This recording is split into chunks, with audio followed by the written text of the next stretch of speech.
Good evening, ladies and gentlemen, and welcome to Fight for Our Freedom Radio. And I'm your host, Badbaby, accompanied by my co-host, Robert Pepino. And tonight we have with us Marshall Masters. And we are going to talk about the Earth wobble tonight and exactly what's happening to our planet, the effects and the strange things that have been going on in the news. Well, hello and welcome. All right. Thank you so much. You're welcome, Marshall, and it's a pleasure to have you here with us again tonight. Badbaby she is dealing with some difficulties because, you know, she's a target individual. So I figured I'd do a lot of the speaking this evening, my friend. And, boy, you and I have had conversations in the past. But before I get to that, I want to welcome everybody in the chat. Thank you for joining us once again on this Friday evening. And please, everybody, send your prayers out to my bad girl. You know, it has been really rough on her. You know, we speak throughout the week. It's not like we just do this on Friday and forget about each other. We're friends, and she has been targeted. Please send her your love and your healing thoughts because she needs it. She really does. And because I love her to death. She's a terrific person. She has been doing this for 15 years and fighting for all of us to get the truth out there. That being said, Marshall, I want to introduce you, my friend. You know, there's always new listeners. And, you know, there's always somebody out there who says, who's Marshall Masters? I've never heard of this guy. Well, Marshall Masters is, he's an incredible man. First of all, let's start with the website, marshallmasters.com, and Yowza, that's YOWUSA.com. You can go directly to Marshall's website, and he's a prolific author. He's a writer. He used to work, you were the science director or editor for CNN, I believe, for quite a while. And that's when it was a real news organization, right? When it wasn't a fake news organization. And you have been writing about Planet X, I believe, since 1998 when you were taking a flight to Russia, and you saw that the Arctic looked like a cracked windshield. And that really, really alarmed you. Since then, you started investigating and trying to find out what this was all about, and you came to the discovery, to the understanding, to the idea that this wasn't being caused by our planet, our solar system, our sun, but in a binary system, which most systems, like, as you know and I know, our solar systems are actually either binary or trinary. Very few are single solar systems. So your investigation started there, and you became a prolific writer in all things Planet X, and you have evidence to back all this up, and that's the whole thing. It's the evidence. It's not some willy-nilly, mamby-pamby, crazy idea that, you know, came from somebody and you just, incorporated it to profit from this. You were actually in this for the species, and that was one of your books as well. The latest book, of course, was Always Surviving the Planet X Tribulation, Planet X, Faith-Based Leadership Guide, and you have moved on from there. Now, going a little forward here, your last presentation that you wrote, or your last paper, I should say, you wrote was Planet X Nibiru Has Arrived, number 4, and in that you wrote, in the 4th installment of the Planet X Nibiru Has Arrived series, Amber Williamson. This is what I found extremely incredible, Amber, because I watched the videos, Marshall, and it blew me away. And then, you know, we had that phone call, and I saw it with the naked eye. And it says, in the 4th installment of Planet X Nibiru Has Arrived series, Amber Williamson of Clarksburg, West Virginia, presents 6 observation videos, all captured in November through December of 2017, which both you and I know our dear friend Bob Dean was saying it was going to be here this in 2017. He says you can take that to the bank. Boy, was he right. They correlate with objects seen in the sky by countless witnesses in London, UK on November 16th, 2017. And Amber's presentations, of course, are still ongoing. Now, for your latest Signs 2017, worst ever for earthquakes and fireballs. And that's what I was talking to you about, and I was told to be quiet and not present it until we were on the air. So we're on the air. The fireballs. Incredible. You write in the last installment in the series, Signs 19, Global Critical Mass in 2018, right? Apostrophe. Mm-hmm. Or, question mark. We posted our global earthquake and fireball data through November 2017 and raised the possibility that 2018 could quite literally, and this is important, quite literally become a critical mass year. Marshall, welcome to the show. There's so much to talk about and so little time to talk about it. The events just in this first month of January have been extraordinary, to say the least, with the most latest fireball event and, collision in Mexico, which I just saw today, blew me away, my friend. Well, you see all this. I do want to, if I could just mention for your listeners out there, before the show, this was really hysterical. As a guest, I could do this. I'm crazy, right? Guests are crazy. But, Robert he wanted to start the conversation before we got on the air. And Badbaby's going, no spoilers, no spoilers, no spoilers. It's hysterical. I'm sitting here and I'm going, this is radio host mud wrestling. I love it. It is.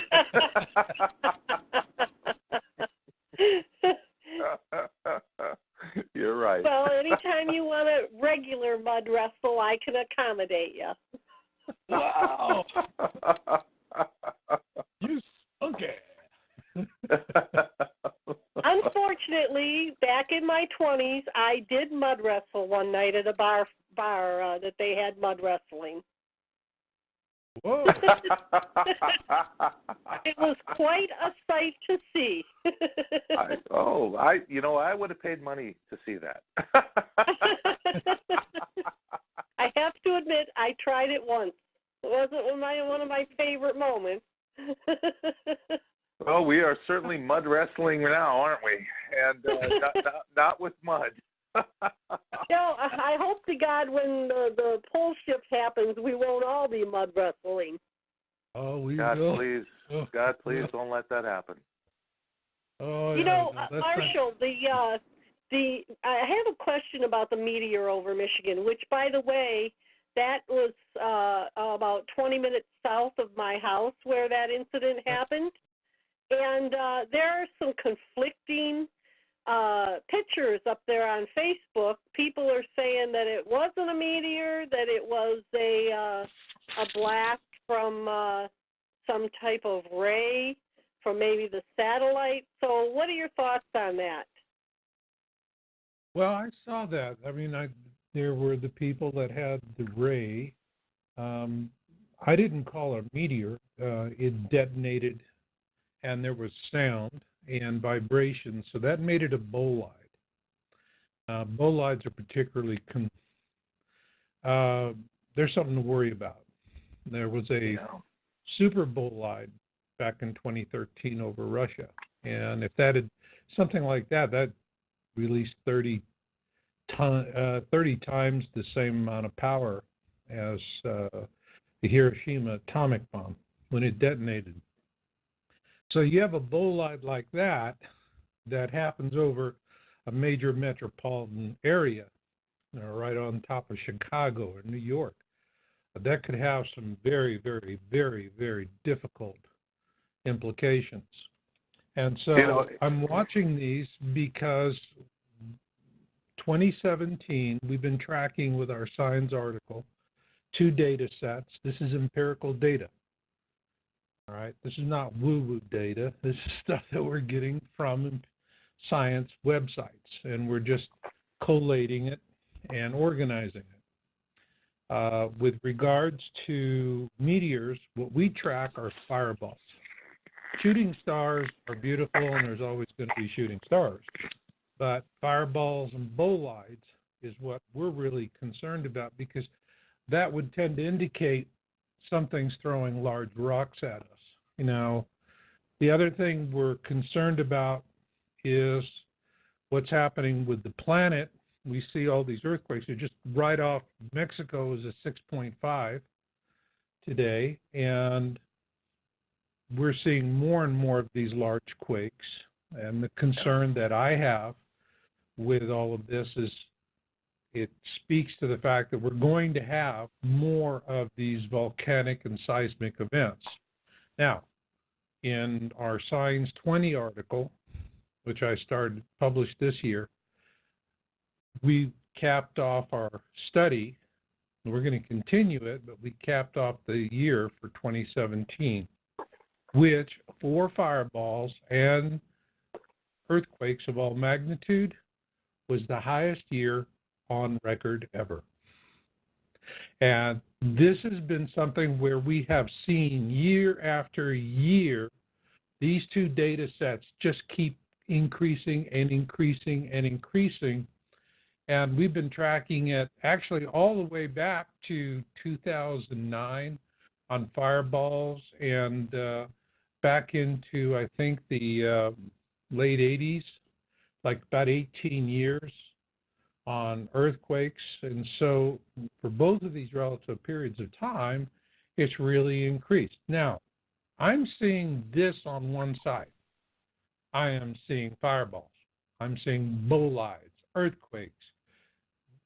Things are happening. You know, shorelines are just pulling back like crazy. The ocean pulls back, and then we have these major quakes.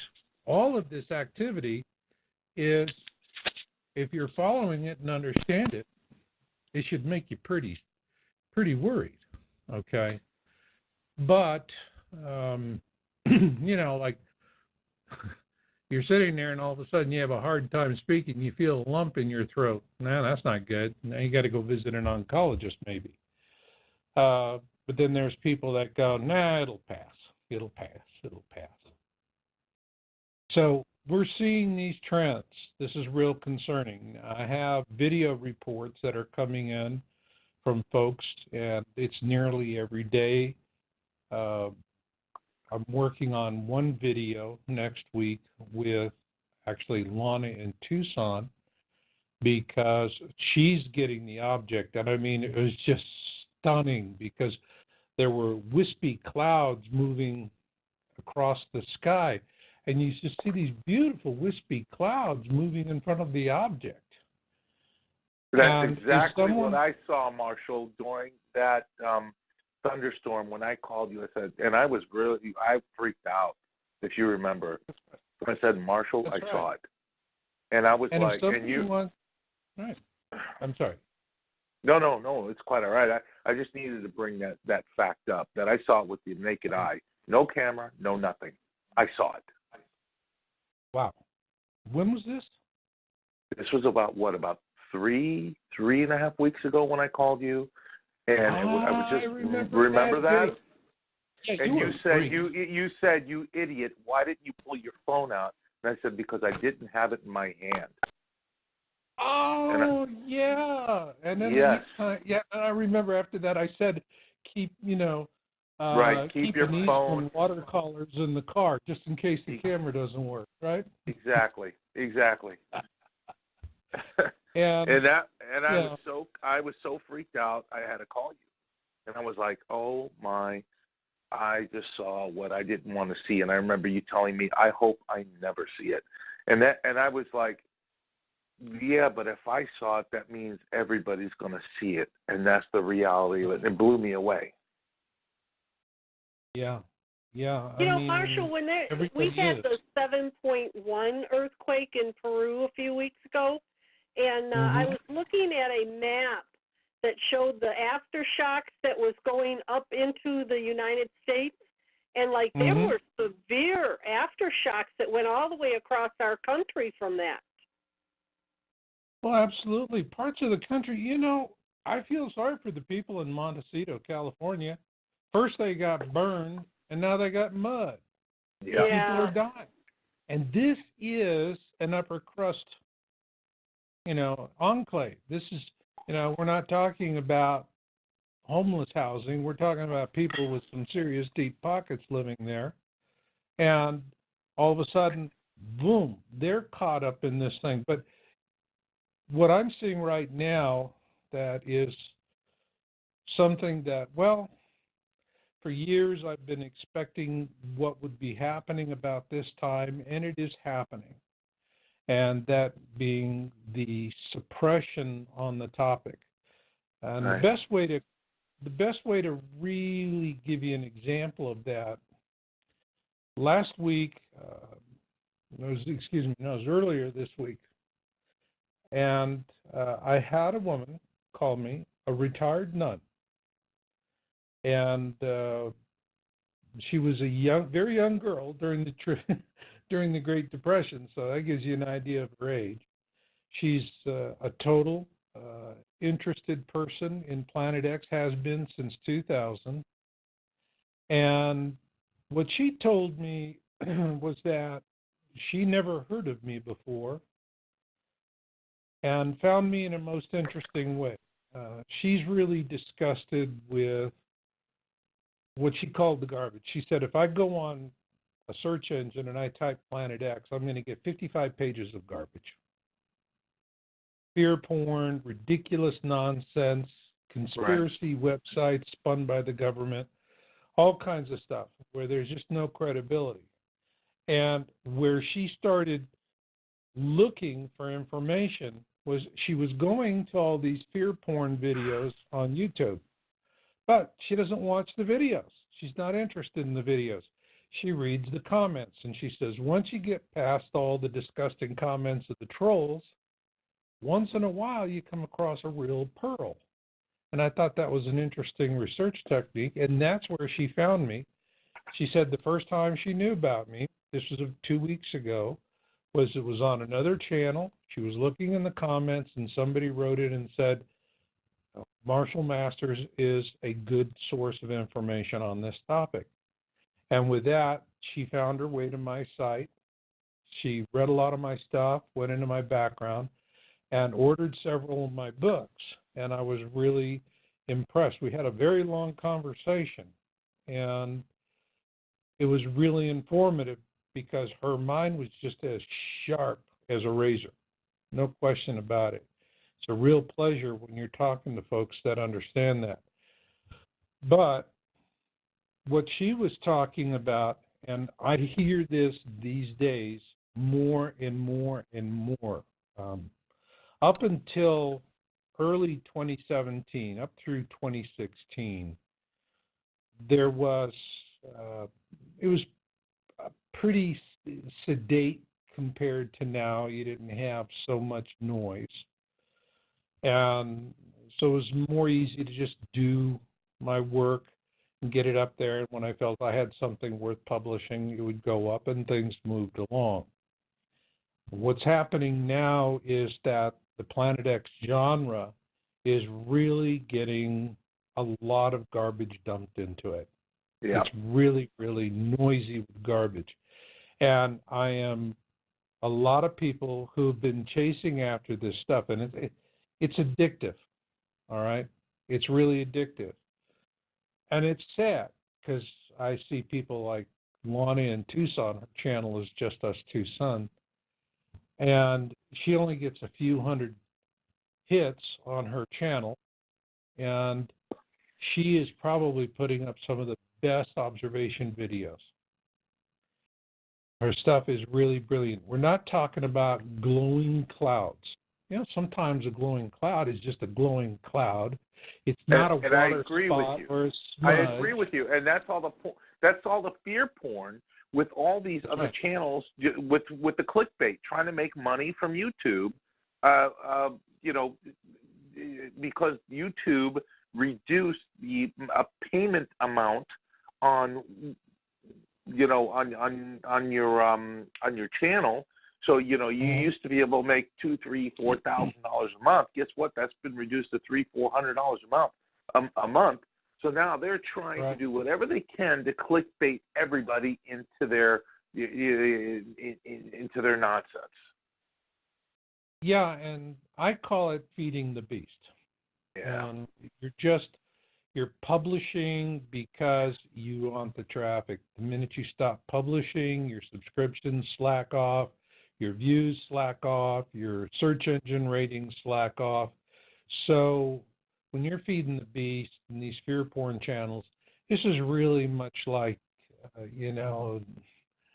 a mother shark with baby sharks growing inside her. If she doesn't keep moving and feeding and doing things, her babies are going to eat her alive. And that's the same situation here. These people are just throwing it up, and it just blows me away. I know what it takes to produce a video. I mean, a lot of my videos will take a day and a half, 2 days, because I think through them, I work it through. I want to make a good viewing experience for people, and I want it to logically and scientifically lay itself out. These folks that are doing this fear porn, they sit down for a few hours, slap up a bunch of stuff, put a soundtrack on it, throw it out there, get 20, 30,000 views.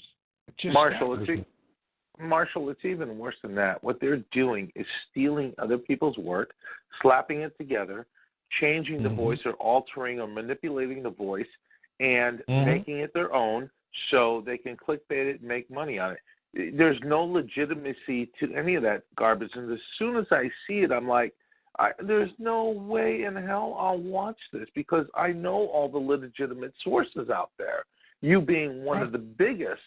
And the problem is that all the newbies coming into this and trying to find information about it are being clickbaited and finding false information. Though there is some real information in that, these other guys are, using it as total fear, because they how human beings are. They want to attach to that. It's the whatever, and I'm not saying the end of the world, but it's like watching a movie, and they want to attach themselves to that without realizing that they are just feeding the beast, like you said. That's right. I call it ghost stories. And the thing about fear porn is it doesn't have credibility that really sticks. It's mishmash stuff. I mean, I see them, they use a lot of my material without attribution. They just outright steal it, but I can't do anything about it. And, yeah. You'd have to sit on YouTube all day, Marshall, and go through all the videos and see who's took bits and pieces of this and that. And, we want you to concentrate your energy on just getting your material out there and the truth. One of the things I wanted to ask you is about did you happen to see the hole that was in the ground in Mexico that happened like a couple days after the meteor that went over Michigan and exploded? Do you feel that the debris field is starting to slowly come in right now?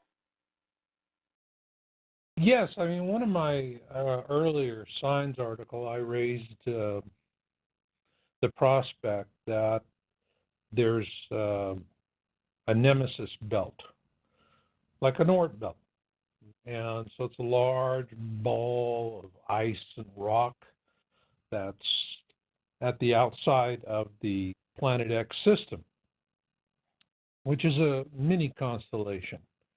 And that this is what's starting to come towards us. So we're getting rocks thrown at us from that, but also it's hitting things that are in benign orbits around the sun that never would be Earth crossing, but it's displacing them, like a cue ball on the pool table. Mm-hmm. So this is what we're seeing, that we have objects that are incoming, and the reason why we focus on fireballs and bolides is that gives us a better determination. If you're just meteors and shooting stars, that is something it's almost impossible to quantify whether that's high or low. But when you start talking about big rocks that are big enough to burn up in the sky, make a loud boom that everybody hears, and literally shake the ground, these are not so common. And yet, what we're starting to see is they are becoming more common. Now, the question is when we look at what is happening with the fear porn and the disinformation and newbies, is I'm seeing a very decided pattern. And this really started with, in 2016, the entire situation with blood moon triad theory, which really whipped up a lot of interest amongst Christian audiences. Now, before blood moon triad theory, it was kind of, off the radar, so to speak, so much. And there were a lot of preachers and ministers who were going, Planet X, Nibiru, nonsense, don't listen to it. I saw a lot of that over the years. But blood moon theory was just something that resonated, caught a lot of Christians, and caught their attention and brought them into the topic in a very, very big way. And when the blood moon triad theory didn't pan out, there was some dip in interest, but not a major dip, and it came back. In 2017, and what we saw with back in January, February of last year, that's when all of this started. But that was also when a fellow by the name of David Meade really started coming up front and center with September 23 and his Revelation prophecy angle. David Meade, in retrospect, now I'm very thankful because he used a lot of my work without attribution. He would just call me another researcher. He would never say Marshall Masters or Yowza. He would never give me credit. I thought that was a little annoying, if not unprofessional. But in retrospect, I'm kind of glad he didn't, because then I'd be blamed for his September 23 non-event. But what was really happening, because you had the blood moon triad in 2016, then going into Meade with his Revelation prophecy, it pulled all the Christian audience back in again. Now, the thing is, the elites are not, it's not an issue of your belief system. How you pray to God, how you walk with God is irrelevant. Okay?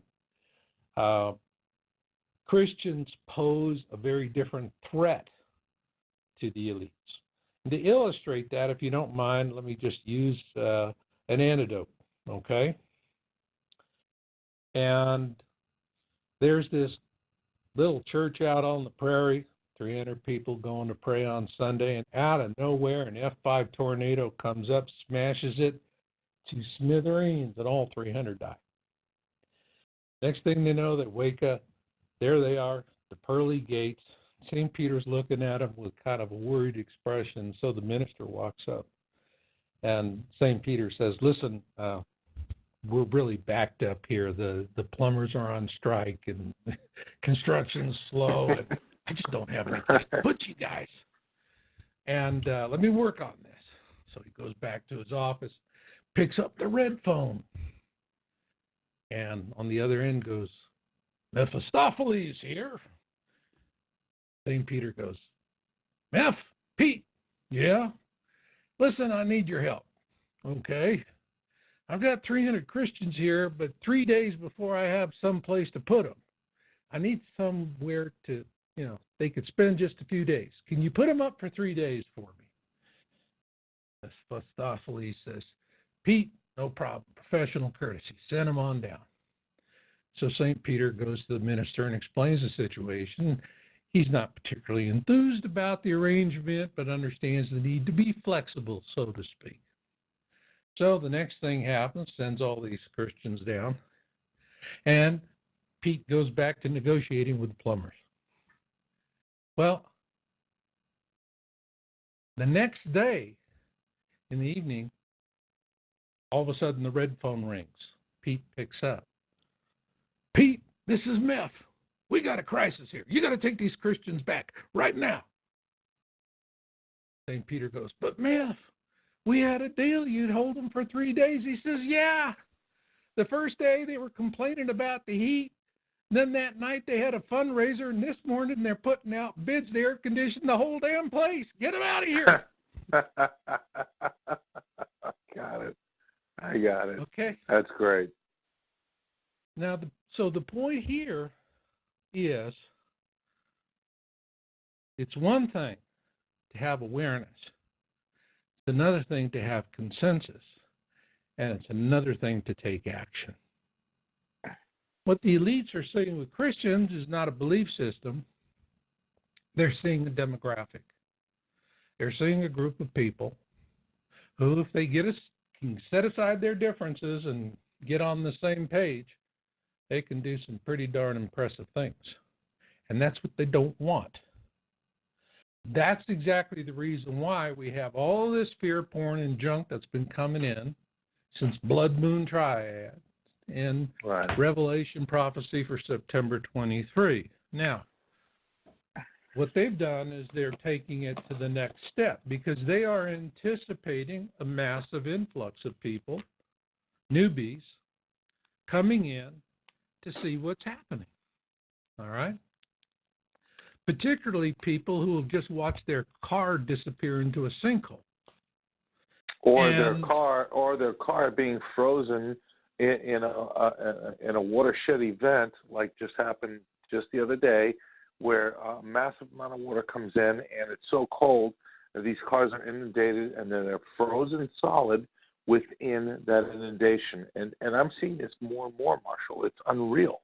These are unprecedented events that are taking place, and yet no mainstream media is picking this up. No mainstream. Nobody. And but well, I can tell you, a week ago we were like 27 below zero at night wind chill factor, and now we're up to we're going to be 45 degrees tomorrow. You know, I mean, we're going back and forth for like below zero up into the 40s. Yeah, the variations are extraordinary. And they're going to tell us that we're going into an ice age or we're going into global warming. It's neither, because the extremes are so much. You have to look at the bigger picture. This is what I have always said, Marshall. So if there are two extremes happening, why is this happening? What is making this happening? What is causing this effect? And everybody's going, blah blah blah, and it's blah blah blah blah, and they're both misdirected or lied to, or just liars, outright liars. Well, they're doing that, but there is a method to the madness, folks. Because here's what they're setting up. All right, there's going to come a point. Right now, they're in control of the situation because they are capable of creating an atmosphere of perceived normalcy. Yeah. Things are going along. There's nothing normal about it to me. All right? I'm old enough to remember what a blue sky looks like. Yeah, me too. But there you go. And so they know that there's going to come a point where things are going to bust loose. Now, I saw this all play out before. You know, I mean, I have been doing this for around 20 years, so been there, seen it, done it, bought all the T-shirts. And what I can tell you is, if we go back to 2003, my first article was in 2002, January 2002. We started researching Planet X in 2001. And after I published my first article, we started getting a huge amount of email and website traffic. The website traffic I got in 2003 was amazing. I mean, today I get a fraction of that. And it was Nancy Leader and Mark Hazelwood were talking about a flyby scenario in 2003, and the panic was terrible. I remember that, Marshall. I remember it clearly. There you go. And we had so many people writing us, and they were just they're trying to write a letter that doesn't look like they're freaked out, and fear is oozing from every line. And it was an awful, terrible time for us. And then came, and Nancy Leader was saying that was it. Everything was going to go to heck in a handbasket in July of that year. Well, when everyone asked us about it, I just said, I don't go to the woo. I go to the science. Just the science, man. Just the science. I'm looking for some hard data, empirical data. Take it to the bank data. And nothing, absolutely nothing at that time said what Nancy Leader was talking about made any sense. Right? Well, the crazy, Marshall, really quick, just let me interject this. The crazy part was, it was a misdirection by the Zetas to throw off the elites so they would not be able to escape and they would have to face the same consequences as everybody else. I'm going to say this, and I'm going to own this statement. No. That's a bunch of nonsense. Robert, I interviewed Nancy Leader.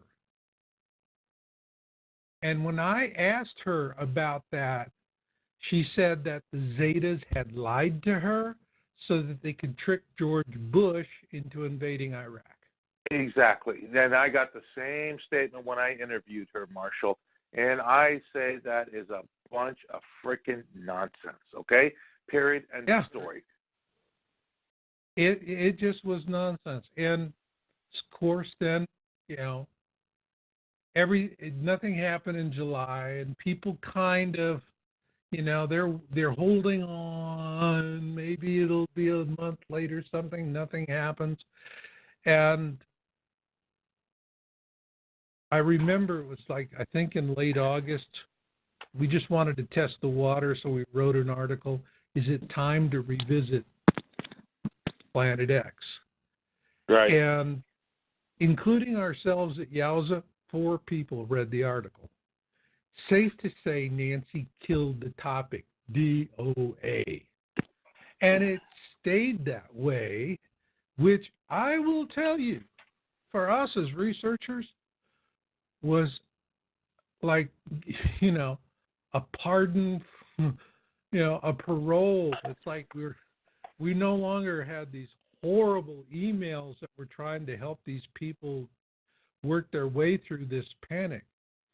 And we could just focus on just trying to figure out what the heck was going on, which is what we liked. Right. And then in late 2004 came the Sumatra superquake and tsunami in December of that year. And then the following year, boom, we had Katrina. That was a 1-2 punch. Between Sumatra and Katrina, Planet X came roaring back as a topic. So I know that right now we're going to have traffic is down, people are falling out, they're losing interest because they're tired of sorting through all of this nonsense, or the garbage as that retired nun so properly described it as. And I know that what we're going to see happen is what we saw happen back in 2003. There is going to be a major catastrophic event, and that will trigger a huge resurgence of Planet X and all things catastrophic. So, the elites, Marshall, I was just going to ask you before you go forward, because she's a retired nun. I have to beg the question. Did you ask her, was her information based on any of the Fatima prophecies? Did you ask that question to her? And was she aware of them? And did she know anything about them? And if she did she mention anything to you about it? She didn't talk about Fatima. What she talked about was the fact that she follows the science. Okay. All right. I just wanted to get that out of the way. Nothing. She was, and I really admired her for that. It was the reason why we had a 2-hour conversation. because she was following the science. So I'm curious as to what this retired nun is finding, because keep in mind, now, go to southeast Arizona, and you got a Vatican telescope that's located in a perfect position. I mean, the Vatican is following the science. Marshall, it's 150 miles away from me. I've driven by it many times. Just so you know. Mount Graham. I know exactly where it is. Absolutely. And if I were, living in Arizona, I'd relocate there because that place is going to survive. And thanks for the vote of confidence, Marshall. I just needed to throw that out there. Thank you for telling me that I'm not going to survive. I appreciate that.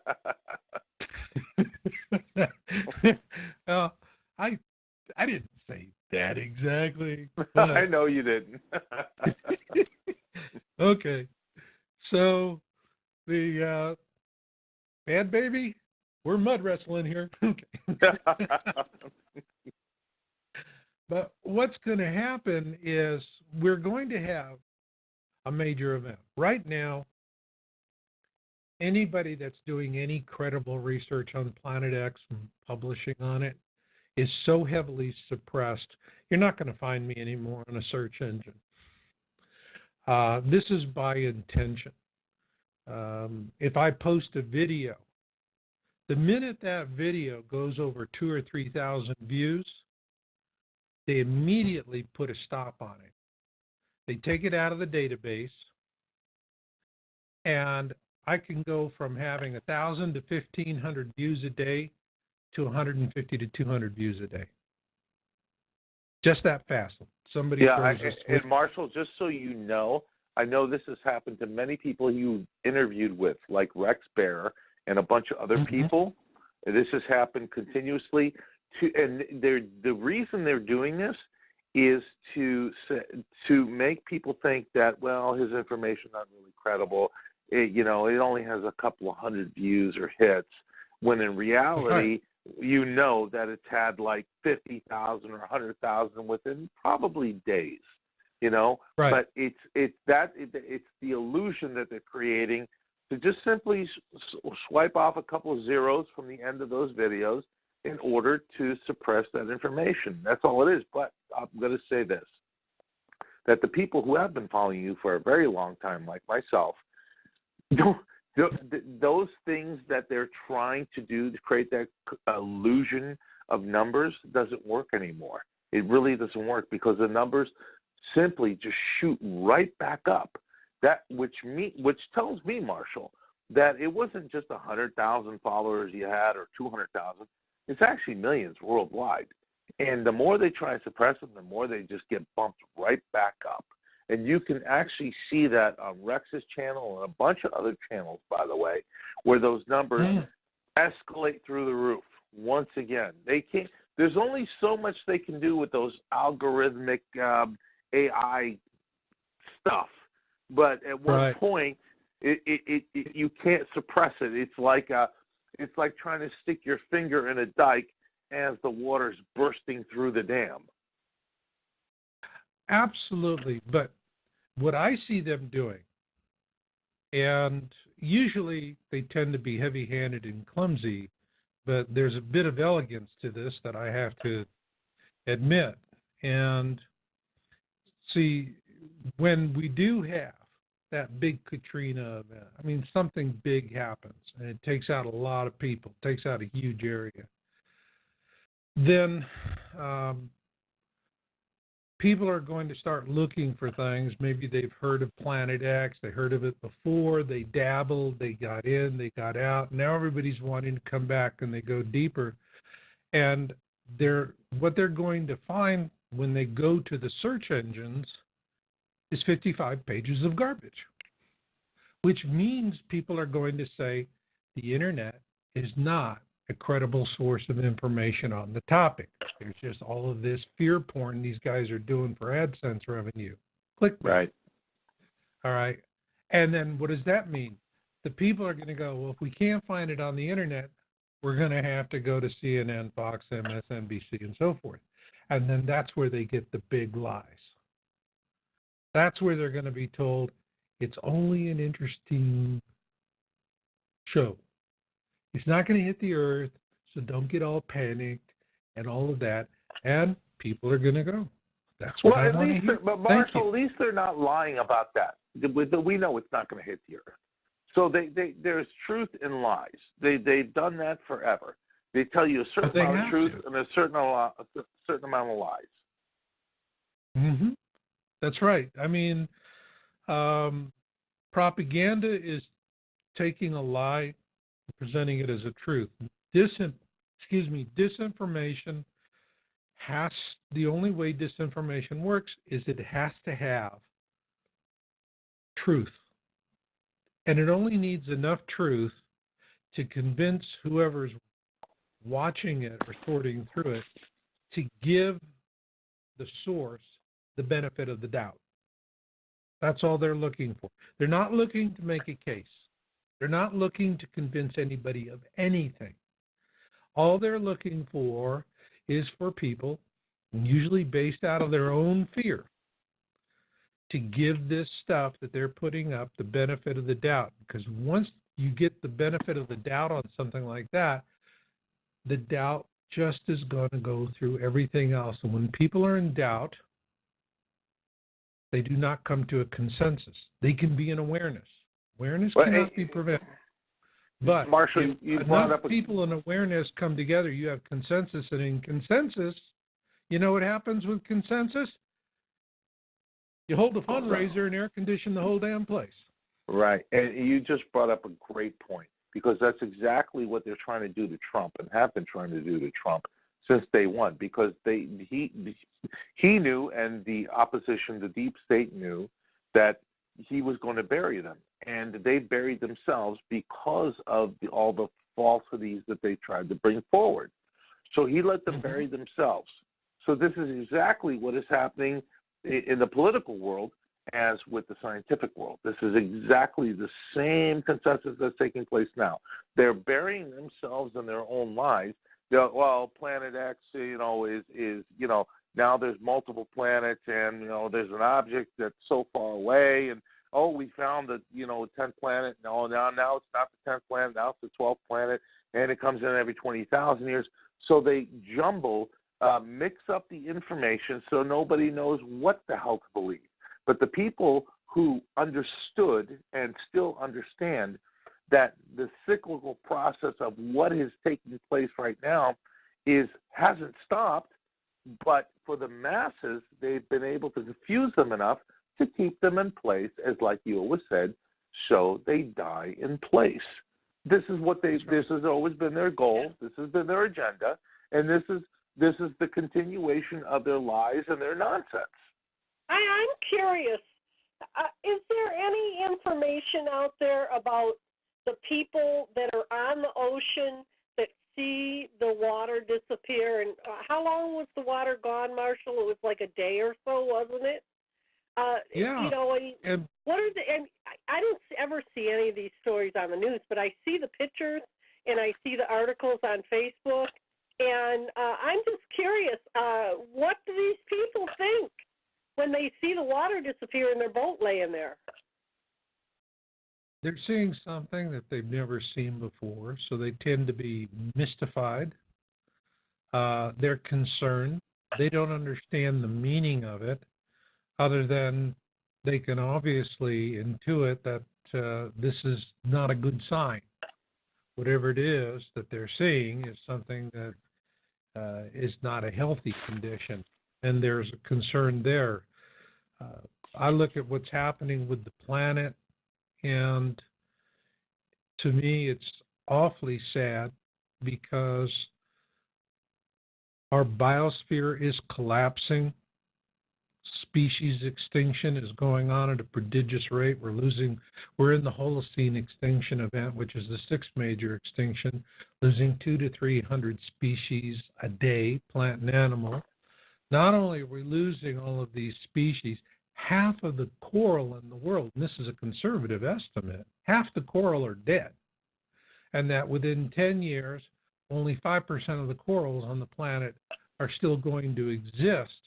And when you consider the fact that the corals are necessary to provide protein for a third of the world's population, this is pretty serious. That was my next question. When this water disappears, then the coral reefs are exposed to the elements.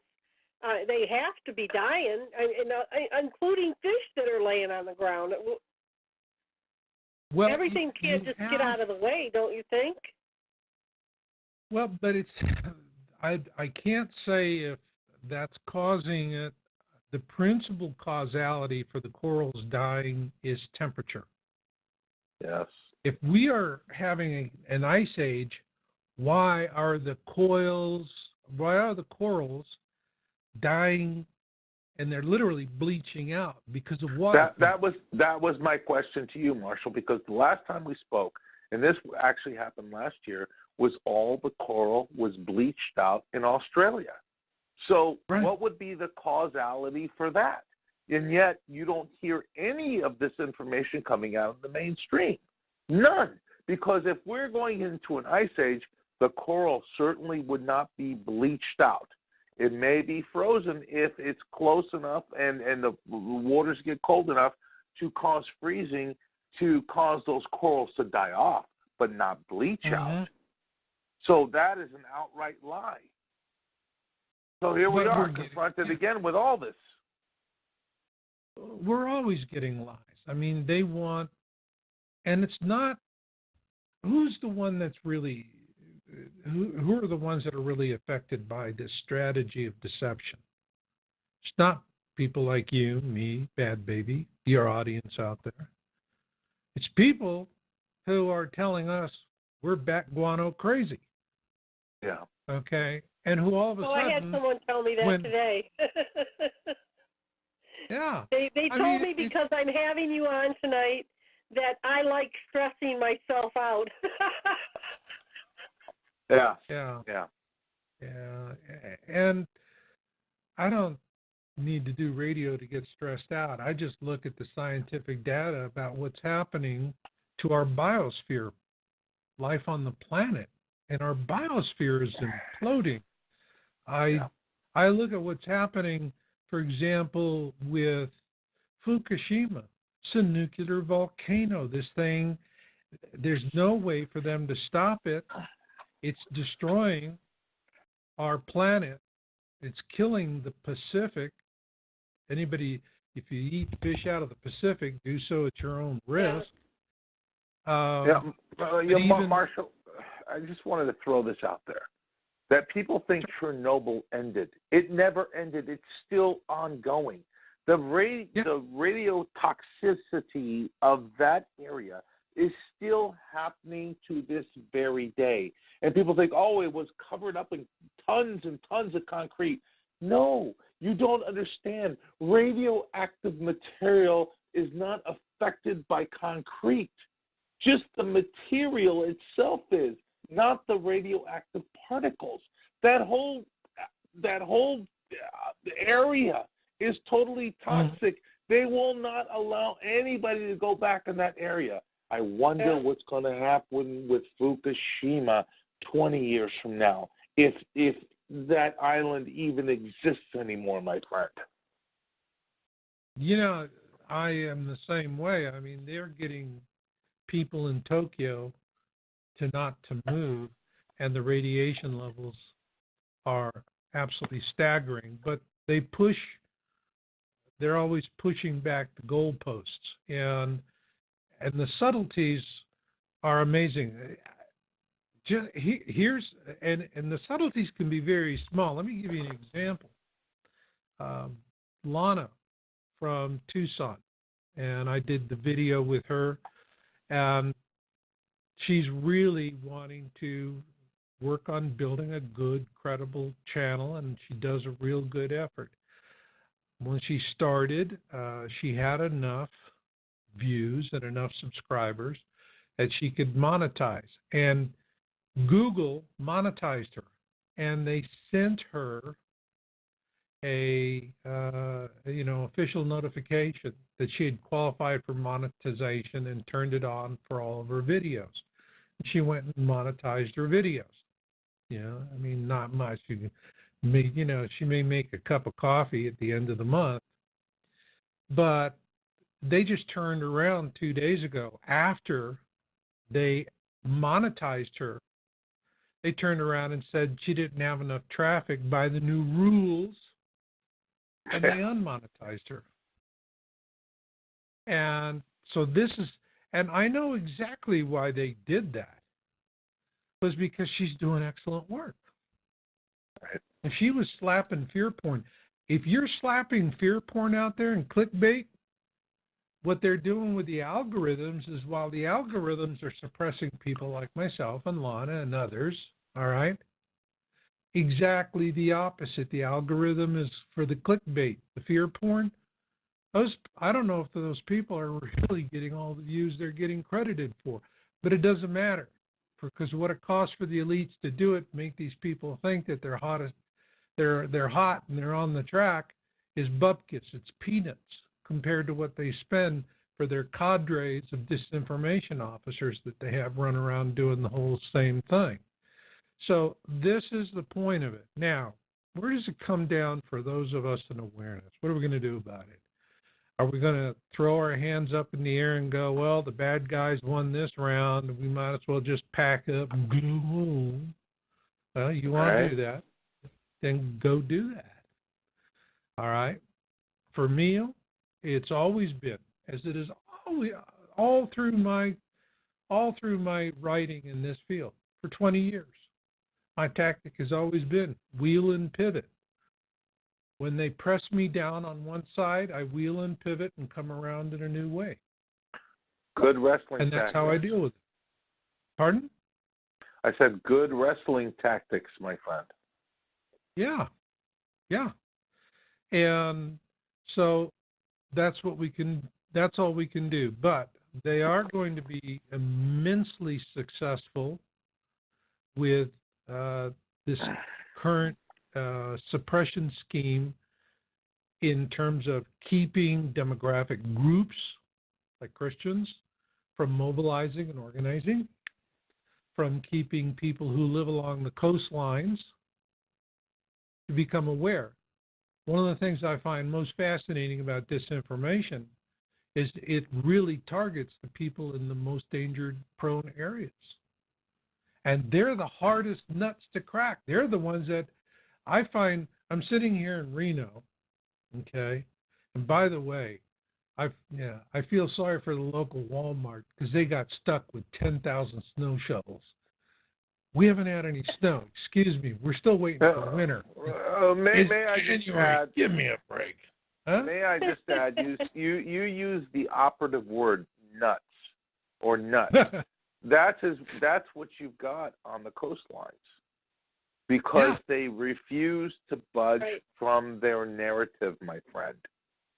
And it's unfortunate. Let me make a point here because I was watching the news when they got hit up there in Maine with this last bad storm, and the water was coming in off the ocean so bad that the beach is disappearing and the houses are washing out, the foundations are washing out.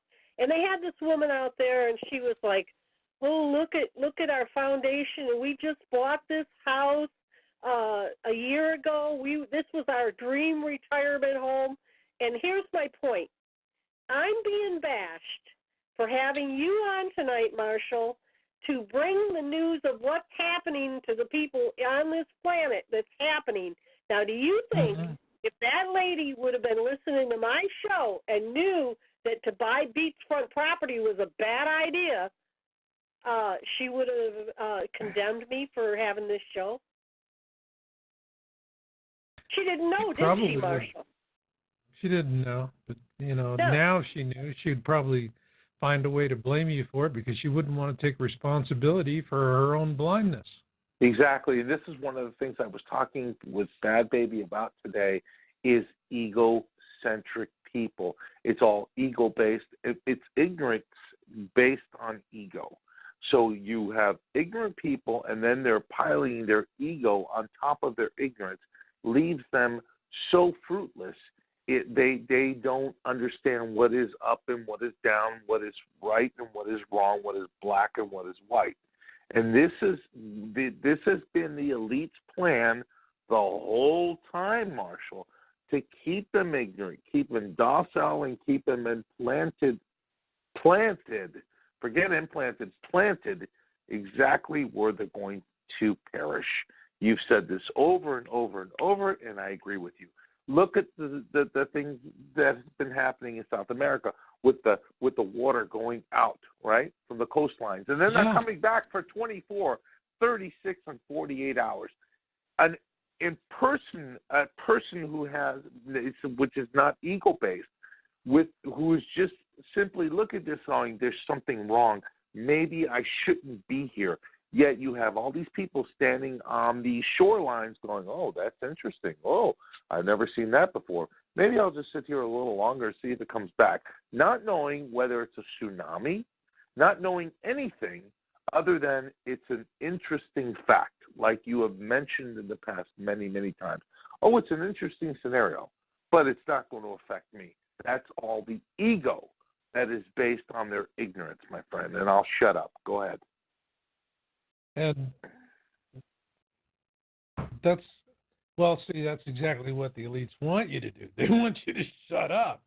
They don't want you talking to these people because they want them to drown like rats. And that's the reason why we have all of this suppression that's going on right now. And I'm not sure that this is going to I've seen this suppression go through the cycles. And this time around, I'm not thinking that there's going to be enough time for us to do something really constructive before the cycle self-corrects. I think they have enough in place right now that they've really achieved their goal of creating 55 pages of garbage on the internet, so that when people start looking for it, they're going to stop looking. They're going to go to CNN. CNN's going to go, it's an interesting light show. Don't worry about it. Go spend money, all right, and have fun. And meanwhile, we're seeing things that I look at the stock market, and that doesn't make sense to me. It's like, where are they getting these valuations from? Yeah. This is just insane. And a lot of people who look at it, they're going, it's the central banks are pumping it up. So there is this distraction of doing that. There's cryptocurrencies, which is distracting for everybody right now. There's all the politics that are going on. I have to share, because I think this is pretty interesting. I was talking with a friend who's former military, and he was a Ranger, and we were talking about all this stuff that's going on in Washington, the deep state and the arrests and everything they're all talking about. And I'm looking at it and I'm going, if you lay all this stuff head to head, it's going to point in every direction.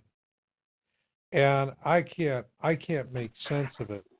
It just is, there's so much that doesn't connect just the right way.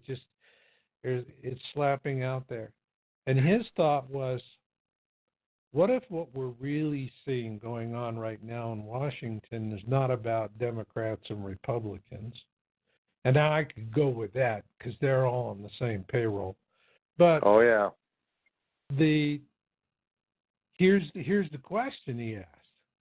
What if what we're really seeing is a conflict between bloodlines to determine who will be running the planet when the Anunnaki arrive?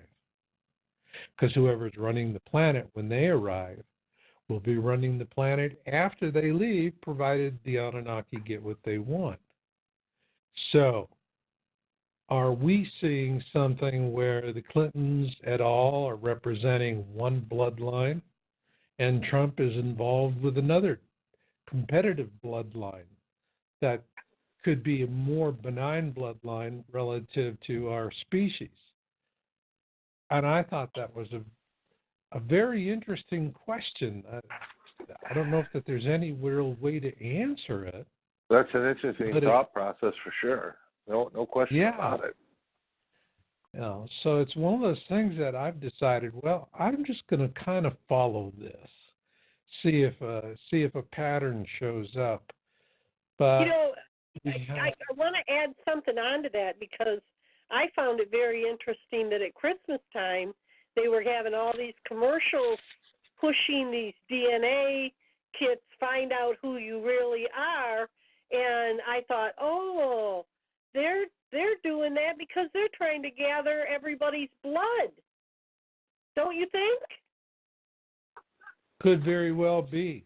We could be seeing a lot of preparation going on right now in anticipation. I am not one to sit here and say, well, the genre has been so thoroughly destroyed by all this PTB manipulation that I'm disgusted and walking away. I'm really, to be honest, guys, I'm doing what I did back with the Nancy Leader Anonymous in 2003. I'm sitting here going, you know what? I'm really enjoying the quiet. I'm not going to get out there and compete with all this clickbait noise, all this nonsense. I'm not going to do that. I'm going to do my work. I'm going to write my book. I'm going to focus on doing things that are constructive so that I know, because I'm watching the data, period. Not it's a matter of faith. It's not because something, fell out of the sky and hit me on the head and made me a believer or something or whatever. None of that, because I understand noise. I have the advantage. Oh, I got that. And that's that was my next question, because you were in the scientific world. Then you've got guys like Neil deGrasse Tyson, which to me he's a total government shill. Okay, that's my take. I don't know how you feel about it, but I totally believe it. Yeah, and I also believe that Michio Kaku is bought and sold. Okay, but when you got a guy like that who has the capability of going on mainstream television, I'm talking about Neil deGrasse Tyson, telling us about Apophis in 2029 that probably or could or will, or he doesn't even know because he's a shill himself and doesn't know numbers in science. You probably know numbers in science much better than that shill. Telling us in 2029 that Apophis could hit this, that, and the other thing. Do you think that he's using that propaganda and fear is part of this the Nibiru system flyby, and then he could simply come out and say, well, we miscalculated and it wasn't 2029, it was actually in 2019 or 2020. And they can just continuously use that propaganda to continuously manipulate people into buying into their nonsense. What's your thought on that? Well, you have that. The thing about tribulation, all right, is, and this is something that I learned very, very, very early on. If you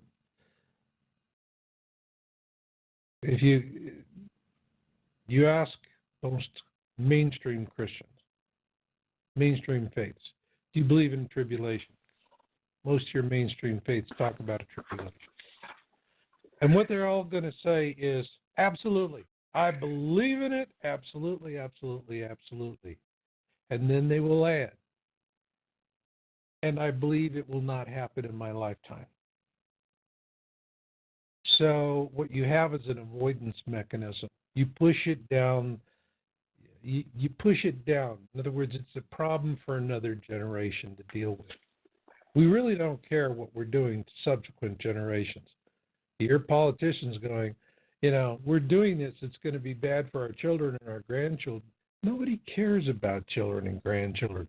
They don't care if they inherited this spoiled and filthy, lifeless world. They want what they want now. They want to go to Costco and get whatever the hell they want on the shelf today. That's it. Well, I couldn't agree with you more in that statement. Everything that they say, oh, it's about our children and this and that, they're all lying through their damn teeth. That's a fact. Yeah, it's all this nonsense. It's, again, benefit of the doubt nonsense and what they're doing. All right, but for myself, I'm just sitting here. I'm not trying to convince anybody. If you read my Signs 20 article, how do I end it? I tell people in awareness, shut up! Stop talking about it. Right. Shut up!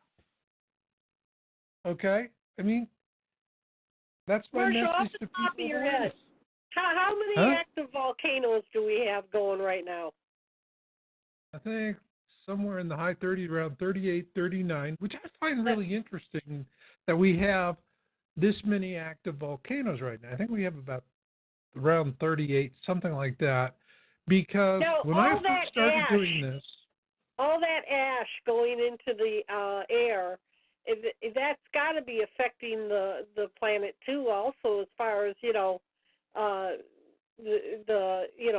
blocking out the sun and making it colder for us, don't you think? Well, I think chemtrails are doing much worse than that, but we start having enough massive eruptions and throw up a lot of volcanic dust. When Krakatoa erupted, it created a global, a mini winter, and we can have something like that again today, but it's hard to say what is going to happen. The thing is that there's no point in having a conversation with people who are absolutely convinced that nothing's going to happen. I know. How can you convince somebody that nothing is going to happen when everything is happening right now? We're actually physically watching all these things take place, and then you try and walk up to a person saying, oh, and you explain to them, have you seen this and noticed this and all these bizarre and weird events, strange noises. Yeah, but you know what? Marshall said something the last time he was on, was that the fact that we're telling people that this is going to happen and they want to deny it, and then when it does happen, they're going to blame us, and that's exactly what's happening to me. Well, they're certainly not. They're like blaming me. That's right. That's why I'm telling everybody in awareness, just shut up. I can't put it in I tried for years to say it more eloquently, but I think it just came down to the only way to get through the wall is scream shut up at the top of my voice. But the interesting thing, Marshall, is the person that blamed me today, I knew that person doesn't believe this, doesn't want to hear about it, so I'd never speak about it. They asked me, who's on your show tonight? I said, Marshall Masters. What's he about? I said he's going to be talking about the Earth changes and Planet X, how it's affecting our planet right now. And immediately, I got attacked. But you asked me. Yeah. And see, that's the reason why I'm telling everybody right now. I mean, if you go to my website, marshallmasters.com, you read my latest article, Signs 20. The end of the beginning. All right. And, this is the worst ever, year that we've had for meteors, for fireballs and for earthquakes of all magnitude. And the closer we come to this, the more people build resistance, the more they don't want to see it. It's like you have somebody that's tied to the railroad tracks, and they hear a train coming, and they go, I'm not going to worry because the train's going to go off on a siding, and I won't get run over. Boom, boom, boom, boom, boom. All right? People, it is just human nature. And what I'm trying so hard to explain to people in awareness is this is when you have got to run deep and run silent. Because think about it. This person has done this. They've asked you for whatever reason they've asked you. Now, if you ask them, did you ask me because you're interested in Planet X? They'll go, oh, no, I just wanted to blah, blah, blah, blah, blah. Okay, and they're going to say something to blow it off. But what will happen is we're going to start seeing things. And these are going to be very disturbing things.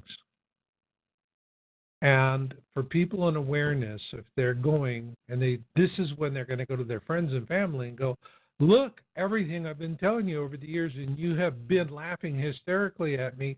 Well, laugh at yourselves. It's happening. Are you going to get with it or not? And what will happen is they're going to boomerang on you. And if you think you're the mockery and the ridicule and the attack you have now is bad, once they start getting the tickle of awareness and you're sitting there reminding them that they have a tickle of awareness, they're going to boomerang on you because they don't want to go into an awareness, and they're going to just completely distract themselves by attacking you. Marshall, this is the time. Yes. I was just going to say, can I play the devil's advocate for 1 second here?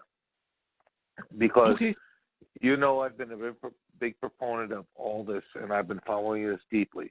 But let me play the devil's advocate for 1 second and say, okay, now we know that there's the deep state part of this, and they have the crafts. And also, there are our friends out there, which you are very well aware of, and I have been a participant with them.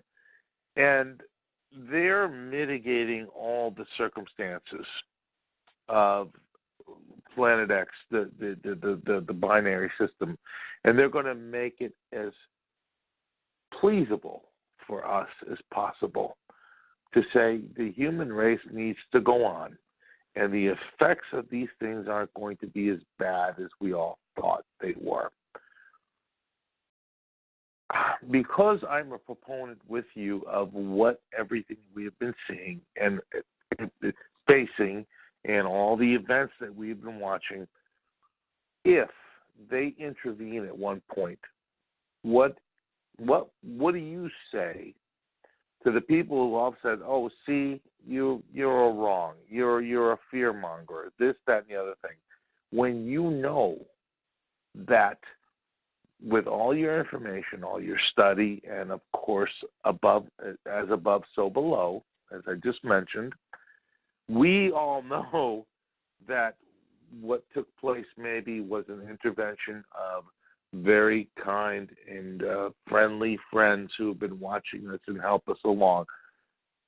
What do you say to those people, my friend? Because I have a few choice words for those moronic idiots who don't have two brain cells to rub together, because I know what I would say.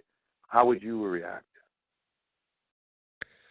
Well, I would say that humanity's never been alone. We're not alone and never will be alone. Yeah. The universe is teeming with life. And that we're just not, it's on levels that we're not able to see unless we have our eyes open to things. And I think that there are races that are, we look at ETs, we're looking at, it's like a family. You got a loving uncle, stern aunt, and a cousin who's crazy and likes to chop people to death in the woodpile. Okay? Right. And see, you have all types. You have the ones that want to use us and abuse us, and then you have the ones that want to help us. And for the same reasons that, we have these wonderful NGOs, non-governmental organizations like Doctors Without Borders. God bless these people. Oh, you have folks that, have very lucrative practices, and for a few weeks every year, they go to some godforsaken, terrible place and they're giving children sight. God bless these people. They're not paid for that. All right? Everybody's expecting, okay, I'm going to do a good thing. Now, what do I get out of it? All right? These people aren't doing that. they're going out and they're helping because it's who they are. And they're sharing, they're paying it forward. They appreciate the opportunities life gave them, and they're giving back. And there's a lot more good people on this planet than there are bad people. Bad people just walk around with big honking megaphones. Boy, I couldn't agree with you more. Presence. All right. And so during the tribulation, things really pick up. The elites are going to go down into their bunkers, and they're going to leave everybody else on the surface to fend for themselves. And when we're on the surface and we're fending for we're doing that. This is where I am right now. You see, guys, I mean, most of your listeners are sitting here and they're thinking about what's happening today. What are they seeing in the news today? What are they seeing on YouTube? To me, that's just the show. Right.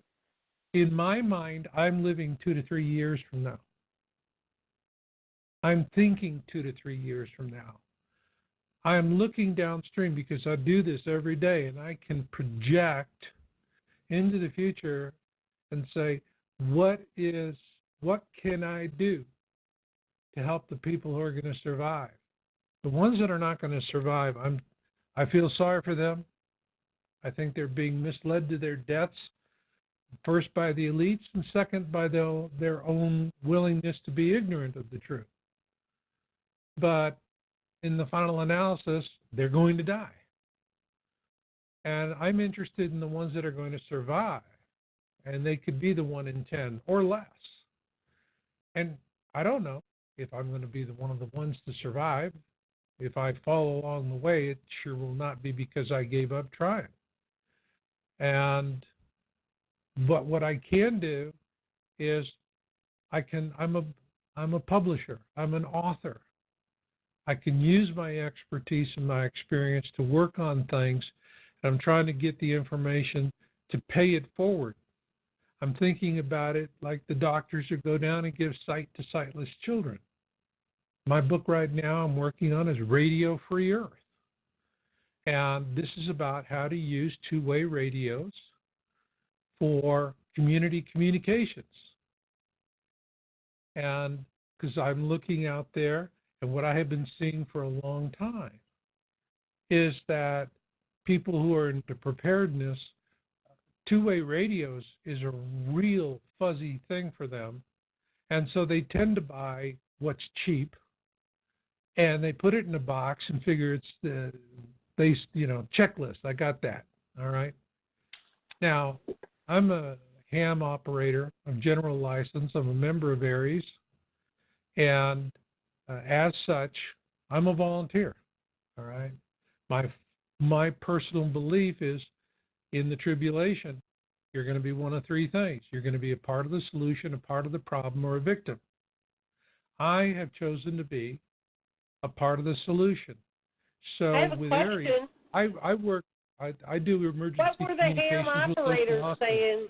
What were the ham operators saying about the false alarm missile that was supposed to hit Hawaii?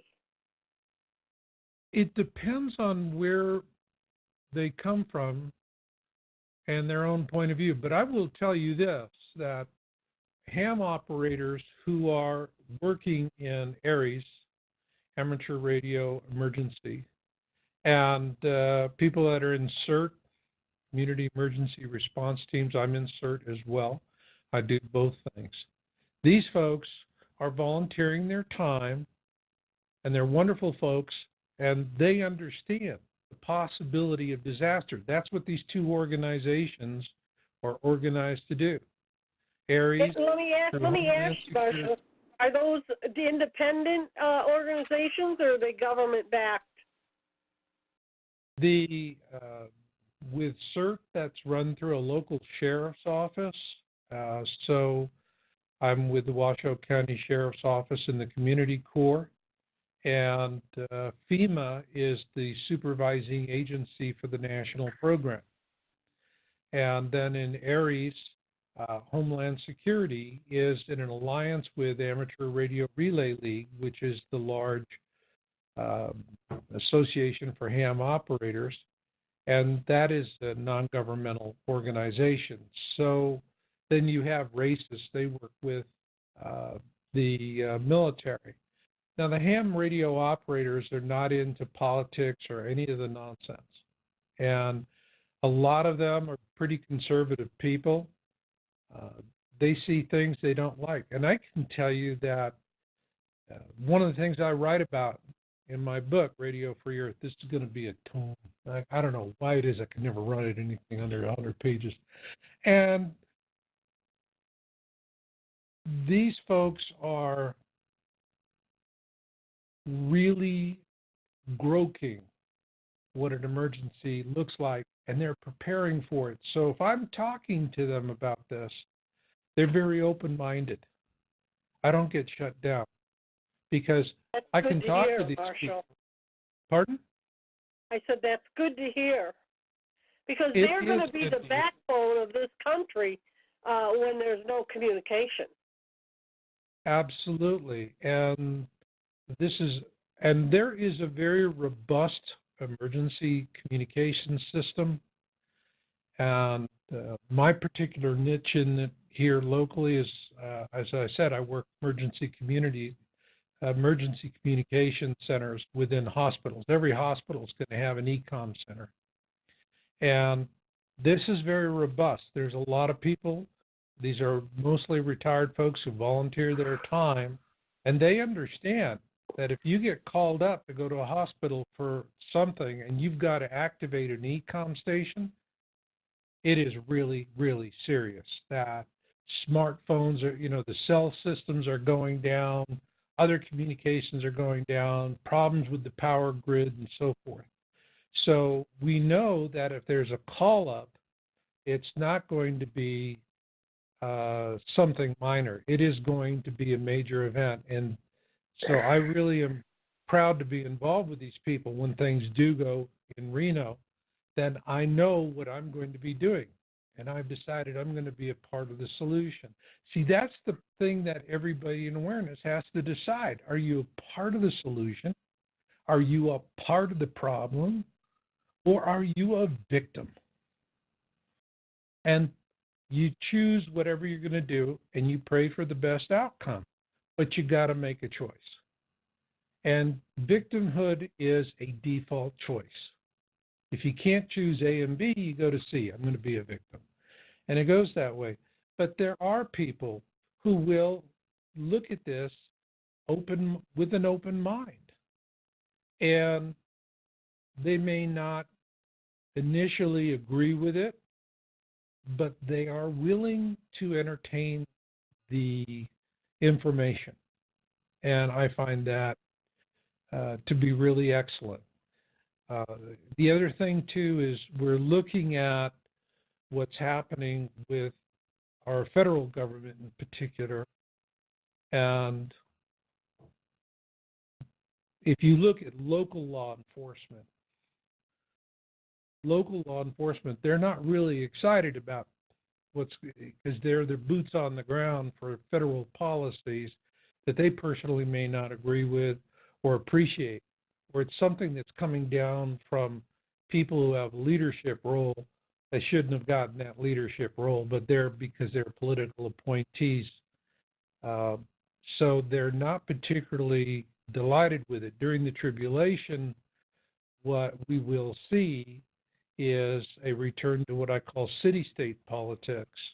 You're going to have the federal government enforcement capabilities going to start diminishing because it can handle an emergency for a period of time. I'm talking about a 10-year tribulation. And so you're going to have people just up and disappearing to go take care of their families. And you're not going to have folks who can man the parapets, so to speak. This is going to be an issue, and so during the tribulation, you're going to see city-state. In other words, this is going to come back to local municipalities, police departments, sheriff's departments, fire, the folks that are local. It's their community. They're going to be wanting to work within their community, and to be in service to their community. They don't necessarily, they don't love what's happening in Washington any more than the rest of us. And I think that's an important thing. So that's the reason why I always stress that when the tribulation comes, it sounds corny, but support your local sheriff. And well, Marshall, let me ask you a question. I mean, when it comes down to that, when everything's basically breaking down and falling apart, shouldn't it be local government that we should be supporting, which is basically fire, police, and local governments, which is going to pay out for the local fire and police. Localized, I guess we would look at it as like localized tax payments for our community in order to keep our, city or small little county safe. I mean, how are you seeing that play out? Well, once things collapse, then currency is going to be an antiquated notion. And I agree with you. And 100%. We're not going to have all of this racing around for a buck. People are going to have to, again, they're going to have to make basic decisions. And so, granted, police departments, fire, whatever, they got their rotten apples too.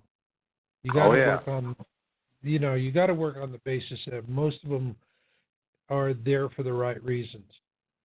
These people get up in the morning and they strap it on and go out there and put their lives on the line. Yeah. And so when we're busy running away from danger, they're the ones running towards it. All right. And I think that's an important thing. And so the role of local enforcement, the role of local community is really going to be much more intense. I think that you're going to have surviving populations that are going to be much more supportive of local. And because they're going to understand the need for it, that if we have a complete and total breakdown of our society, there's no fallback position. We just sink right into the pit. It's going to be nasty. And Mad Max cops are going to run the show, and we don't want that to happen. Well, I guess my follow-up question to that is that, within each, city, I mean, you have your basic warehouses. We know that grocery stores do not hold really more than 3 days of food supply. So this is why they have all these warehouses. Right? So now I because I was in the restaurant industry and know where these warehouses are located, it would seem logical to me if we have a breakdown that most of the people working within these, food warehouses are going to, commandeer them and act as, as in any broken down society, as the control construct to manipulate, try and put themselves on top to who gets what as, serfdom, the kingdom situation again, where they have all the food and they're doling out, the pittance to the slaves. Once again, we have that whole system of control coming back down at us. How do you see? I mean, when I try and think about this, I'm like, I would like to circumvent that whole system, and I know where you're going to go with this when I say this. Have your own land, have your own seeds, grow all your own food, have your own protection. I get that, but with the population condensed as they are in the cities, it seems like we're going to fall into the same trap again. So how do you see this playing out? Because I know you and I both agree that it's going to be a massive reduction in population, right? Got that. Right. You go within a decade, it's going to thin itself out within this mass fighting. How do you, because you always said, I want to see us go to the stars. Marshall, God knows I want to see us go to the stars, to break away from this system of slavery, and that's all it's been. How do you see this playing out within that 10 years span of the thinning of the herd of the population for the people who broke away from the cities, are able to produce their own food, grow their own everything? How do you see this not falling back into this system of serfdom when you have the manipulators, the controllers, the egoists wanting to bring that construct back into existence? Well, it's going to depend on location. If you're in a large metropolitan area where you have a large population, there I expect that we will see a strong federal presence. They only have so much resources. The resources are not unlimited, so you put your resources where you're going to be able to make best use of them. If you stick a bunch of vehicles and troops out there in a town that's got 2,000 or 3,000 population, that is not an efficient use. So you're talking about in the major areas, they're going to want to keep the people in those areas. So what we will see is we will see them setting up and enforcing roadblocks to keep people from getting out of town, because the concern will be if they start running amok in the countryside, people are they can be dangerous when they're panicked. They're like cattle. They'll just stampede all over everything. Right. If they go out into the countryside, what are they going to do? They're going to see all of these farms out there, and they're going to go, oh, these guys got tons of food, so we're going to go and get all their food. And that's not going to work out for them too well. But what it will do is it will cause destruction of farms, and that is something that you're not going to see, whether it's federal or state government or local government. They're not going to say, no, do that, because you start destroying the farms because you have people out there going through them like locusts. So we're going to see that.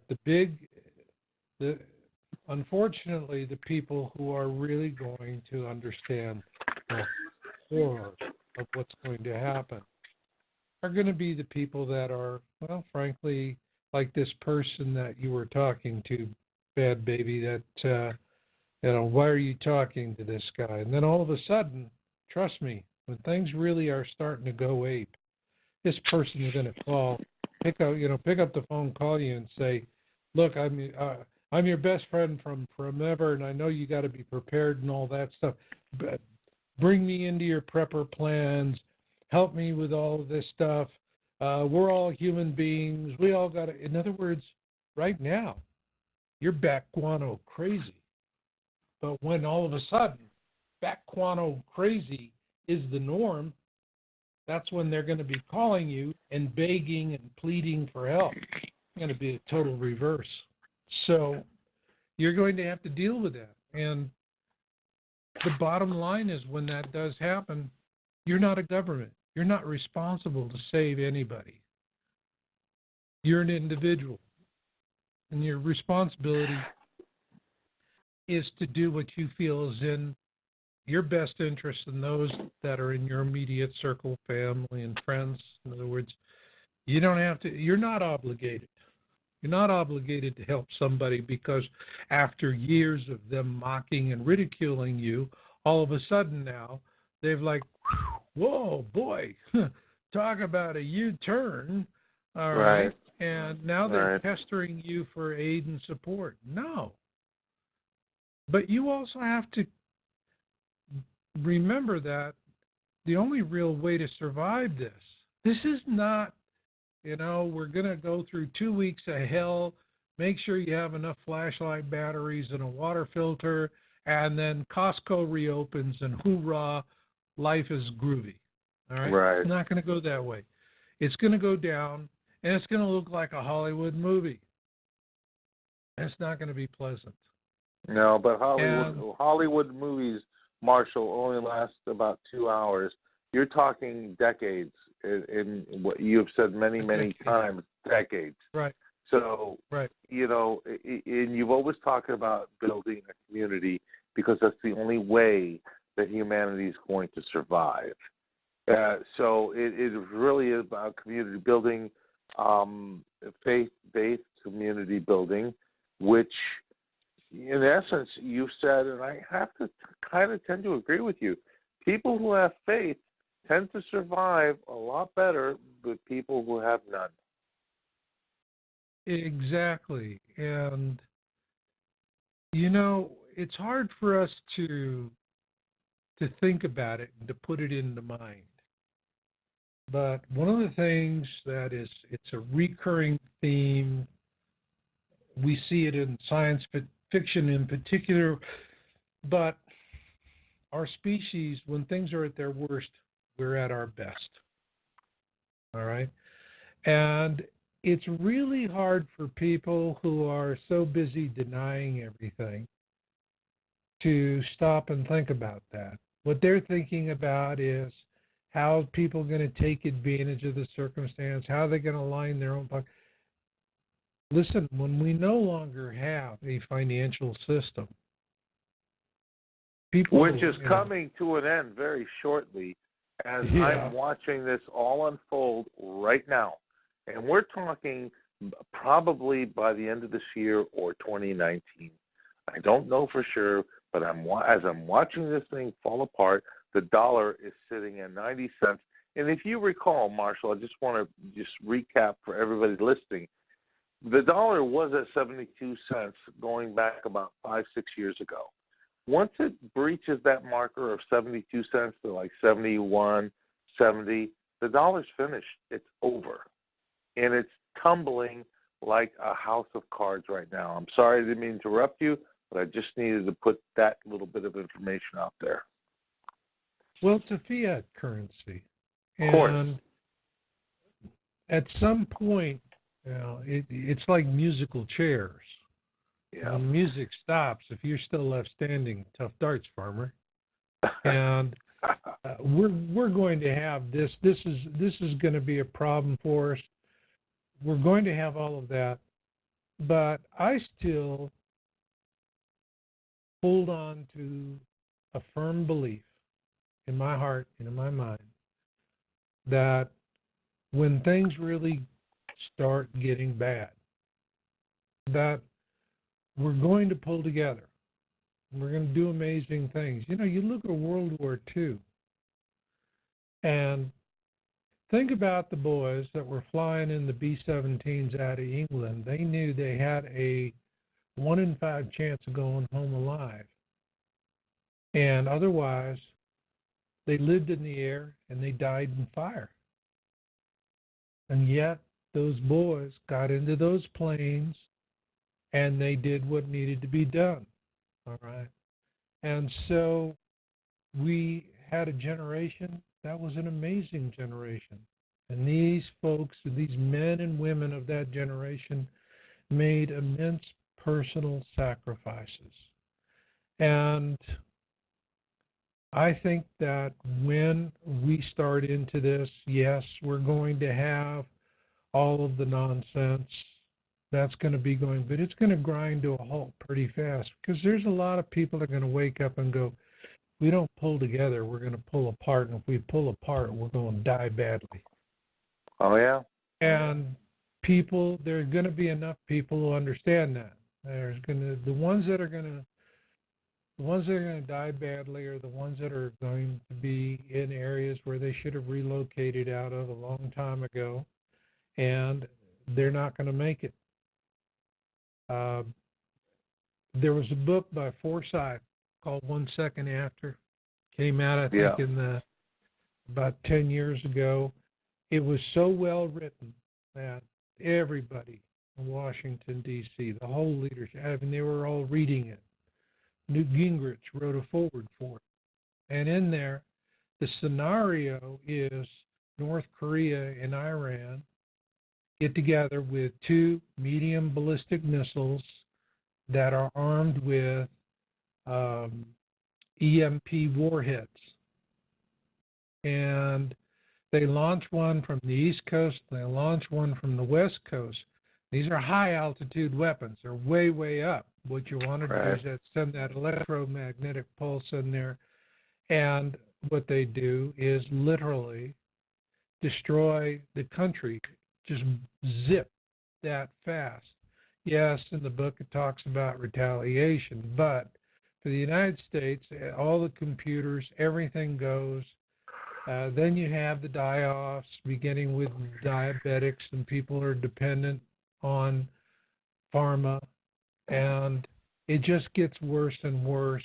And at the end of the book, and I guess, I mean, this is, it's a good book to read. He did 1 second after, and he did 1 year after, and I would recommend highly to people to read those two books, and because that's really going to give you a wake-up call, but also read it from the standpoint of understanding that the leaders in Washington were reading it because they understood this guy really hit this thing on the nail. And in the end of 1 second after, the Army finally comes into this small town, it's up in the Asheville, North Carolina area, and which is a very highly survivable area, I would add. And the officer in charge tells the guy who's leading the community, he said, well, you know, how many Americans survived? And he said, 9 out of 10 Americans died. Now, in that book, you have 90% of the population dying because of just 2 high-altitude EMP weapon releases. Right. 2 weapons. Yeah, the planet extrapolation is going to be that plus plus some more. Exactly. And at that point, there would be no point even to use that, because if they're aware, Marshall, of this system, which I'm sure they all aware of, with all the underground bunkers they built all over the planet, that plan would be thwarted, because there would be no need to use that when they say, well, this is a natural event, and they're going to just use that as the excuse as the natural event to thin the herds worldwide and then try and keep their position of power. But I believe, as you do, Marshall, that we will not allow them to put their grasp, their clutches, their claws into us once again, because there's so many people who are waking up worldwide now that I think that game would come to an end. And I think that whole, the 2012 awakening revelation, I think this is what it's all about. That, at that moment, 2012, was just the beginning of the awakening as we're going into 2018 now. I don't think they have that control anymore. The thing, and I'm glad you brought up 2012, because, you have so many people and they go, well, 2012 was a ridiculous non-event. 2012 was anything but. All right. You read our articles, my science articles, because this all goes back to an article we wrote in 2015, where the Mayans using Anunnaki technology.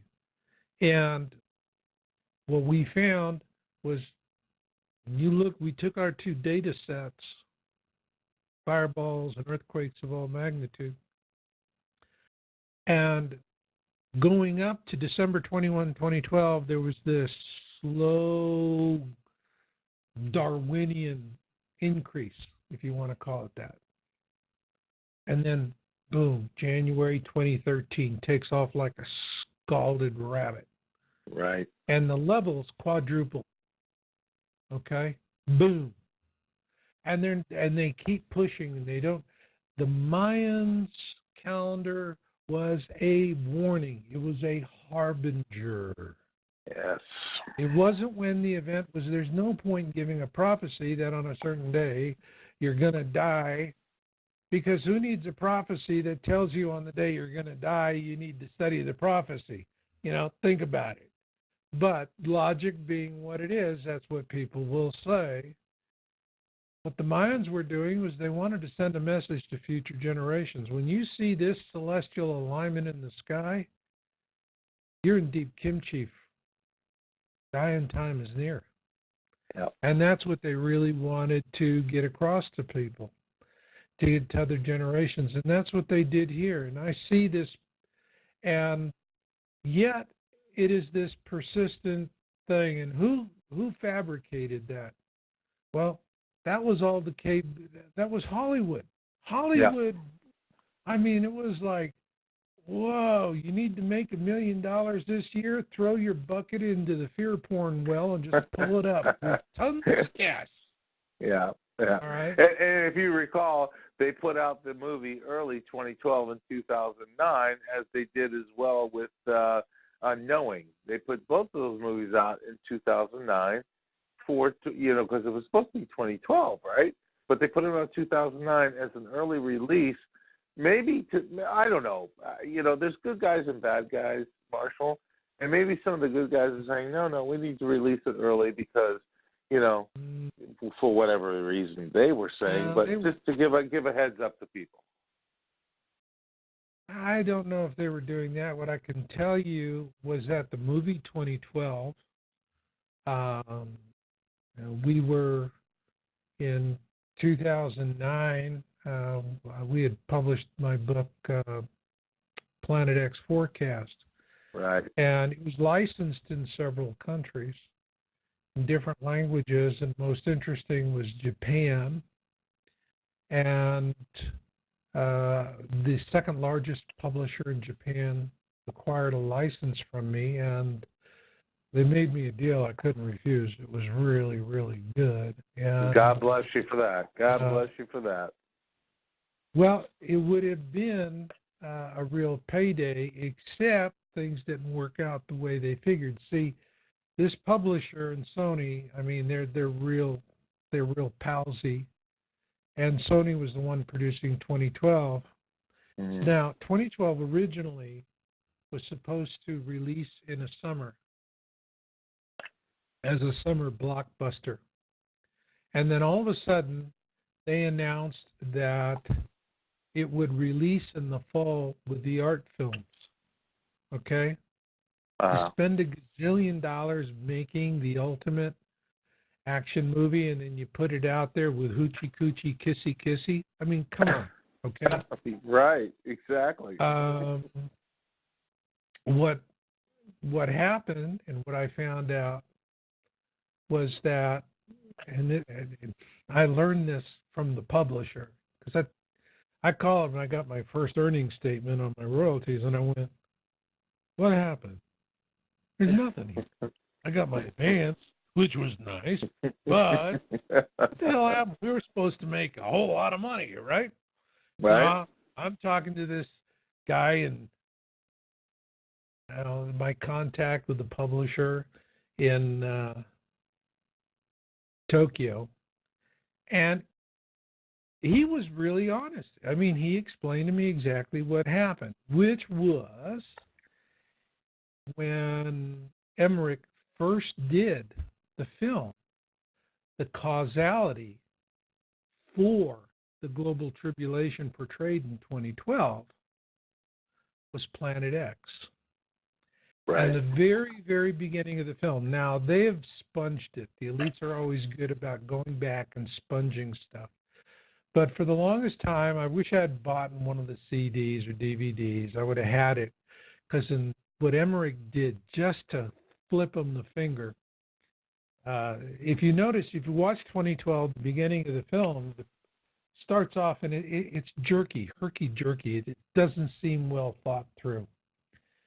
But before all of that happens, before everything, once it comes up, there was a 2-second period there, just at the very beginning, where Emmerich left in the original graphic for Planet X. Which none of us got to see, by the way. My book was licensed in Japan, because they were sitting on the causality. I mean, the book would have been a real payday for everybody.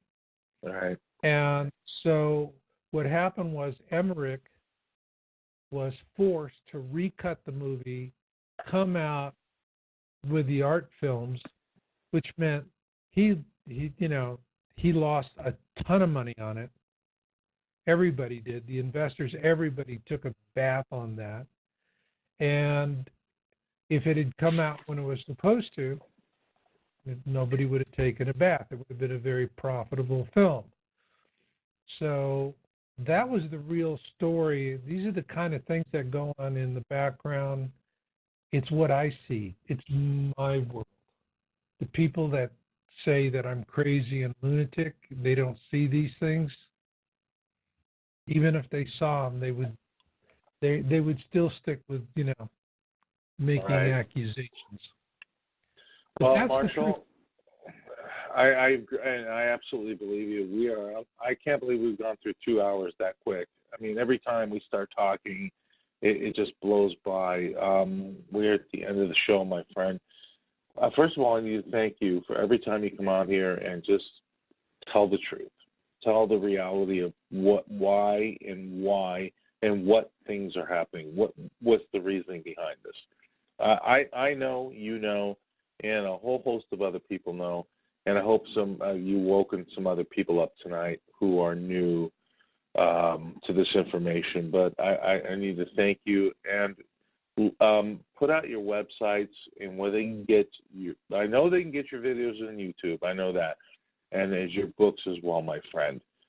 For anybody who's interested, you need to follow Marshall. You need to get his books because it goes much more in depth than the few hours that we spent here talking this evening. And I hope we can do this in the future, Marshall, if our present Earth allows us to, my friend. Absolutely. I always enjoy coming on.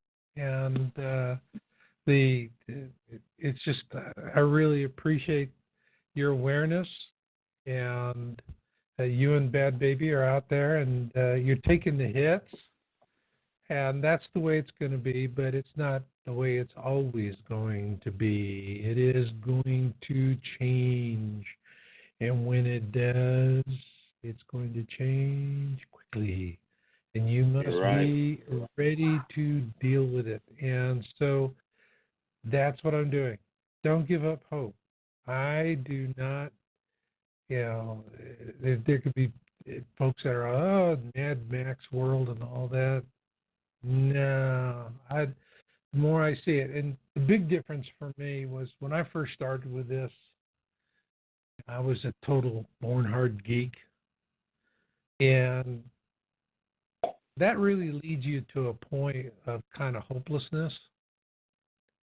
But once I began to understand that there's something bigger going on here, and that the future that the elites want for us is not the future that our God wants for us. And a better future is there for us. It's not going to be delivered with an Amazon drone. You're going to have to reach for the brass handle. But it's ours. It's our rightful future. And it is not the rightful future of the psychopaths that currently run the world. And they know that. And they know that all we have to do is call their bluff when they come back to the surface and just say, no, we don't want all your trinkets and toys, because we know what the price is, and they're going to fold up like a cheap tent. Humanity's going to have a Star Trek future, and by golly, that's the way I see it. That's the way I believe it. I agree with you, Marshall. And to throw out your websites for anybody who has to go to your website and check out your information for the first time. Throw that out there.